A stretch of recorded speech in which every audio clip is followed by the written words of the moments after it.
सुनाई भौजाई तहरा से निमन त हमार तकियवे बा कि हमेशा हमार काम पूरा करेला, कभी बीमार ना पड़ेला। महेश भैया कहतिया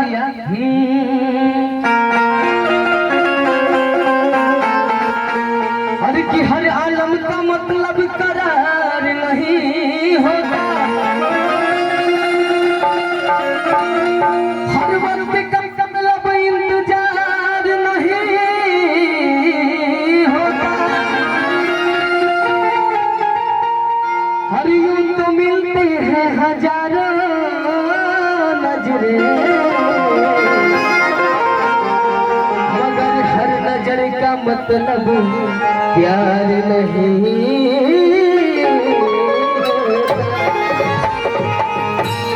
कहती औरतिया अरे की पिया बसने एक बात किया,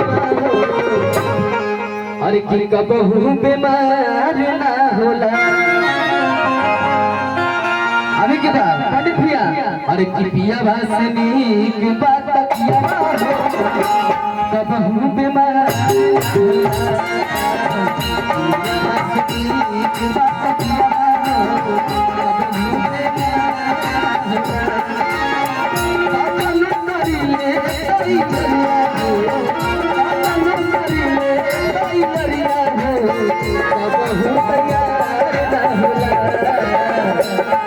भैया चप्पल के बजाय के बैग रखे अरे तो पिया बसनी की बात कब हूँ बीमार ना होला,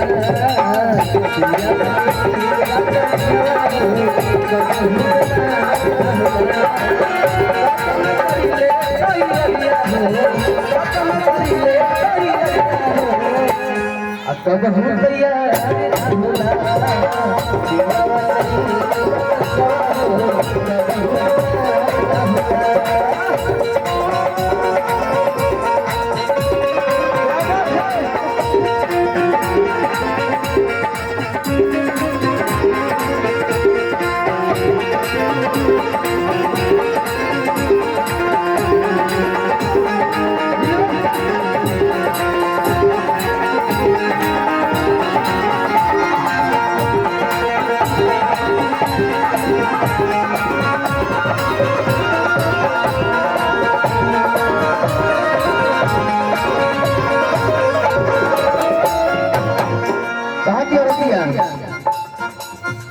किसरिया सर सर सर के हर की पलटवा खर खर खर के हर जो बनवा भीरी बोलावे, हर पलमुआ सर के भरा के। भैया हर किसरिया सर सर सर के पलटवा खर खर खर के जो बनवा भीरी बोलावे, हरे पलमुआ सर के भरा के।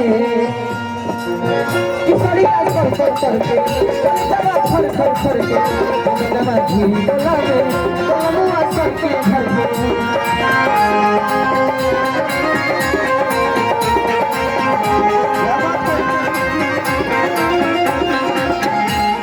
और कहा दिया अरे की भरल जवानी के गगरिया हो, अरे हो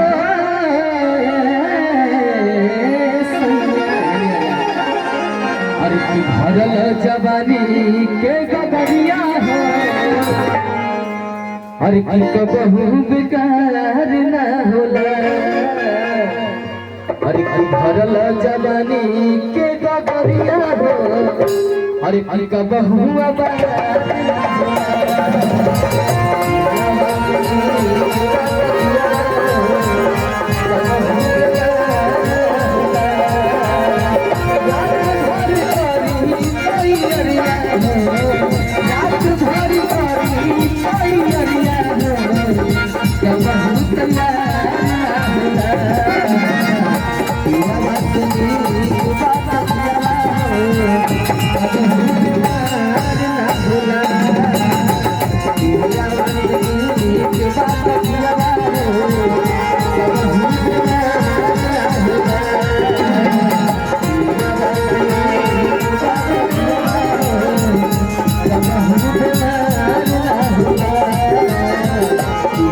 लगनी